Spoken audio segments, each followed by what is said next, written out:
Alright, so gate one, it's a big one. I call it the gate of identity.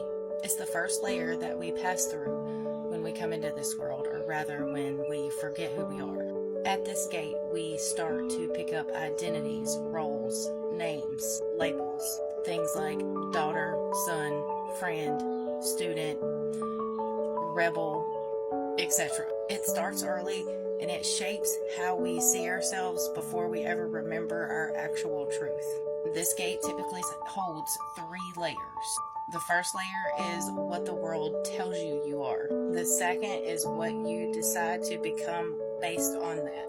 And the third is the moment you realize you are none of these things. Passing through this gate means letting go of all of these layers one at a time. It's not always easy, but every time you shed a layer, you feel lighter and even closer to your original essence. And that's the whole point, right? To remember who you were before the world told you who to be. So how to move through it? How do you actually begin to start releasing these false layers? Self-inquiry practice. Ask yourself simple yet deep questions. Who am I if I'm not my name? Who am I without my story? What parts of me feel like performance? Let these answers come in and allow them to be there without judgment. You can do mirror work with intention.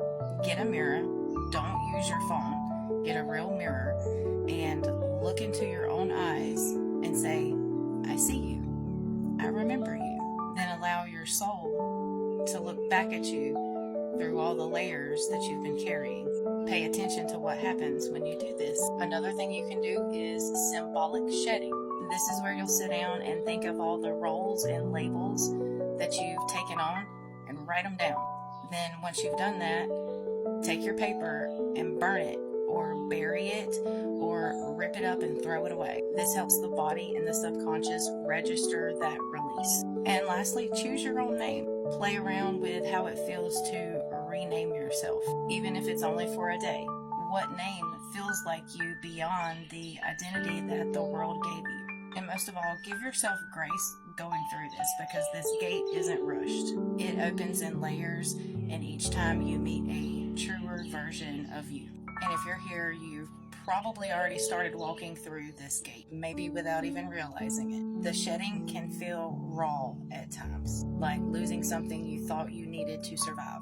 But every layer you release brings you one step closer to the real you, the one that's been there waiting the entire time beneath the names, the roles, the labels, and the masks. This is just the beginning. The next gates will build on to this one. You will begin to see how they all link together in the chain of remembrance. So take a breath, be gentle with yourself, and when you're ready, I'll meet you at gate 2.